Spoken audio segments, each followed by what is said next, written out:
En este video te muestro cómo cerrar los puntos siguiendo el patrón. Lo que tengo acá es la manga de un cardigan. Podés ver que tiene varios puntos diferentes. Cuando cerramos nuestro tejido siguiendo el patrón, esto quiere decir que debemos tejer los puntos de esta fila como si estuviéramos tejiendo la próxima fila normalmente. Es decir, si en esta fila tuvieras que tejer en punto derecho, lo tejes en punto derecho. Si tuvieras que tejerlo en punto revés, lo tejes en punto revés. Entonces, los puntos derechos los tenemos que tejer en derecho y los puntos revés los tenemos que tejer en revés. En este momento tengo que cerrar los puntos por el lado del revés del tejido, que es al lado de atrás. Entonces, los puntos derechos los vamos a tejer en derecho.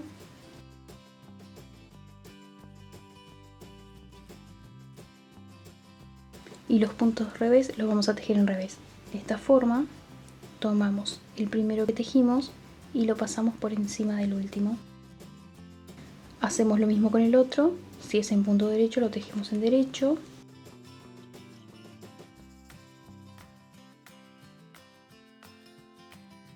Y tomamos el primero por encima del último.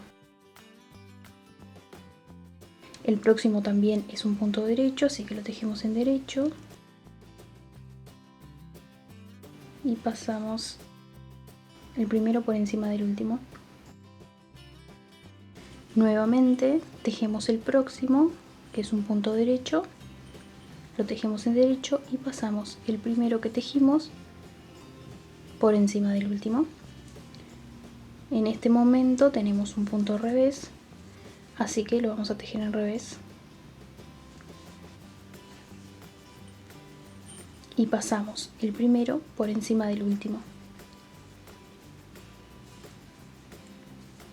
Nuevamente un punto revés, pasamos el primero por encima del último, siempre dejando un poco suelto el punto, porque como es una manga no queremos correr el riesgo de que nos quede la sisa apretada. Entonces ahí tiene que quedar así de suelta. Otro punto revés, pasamos el primero por encima del último.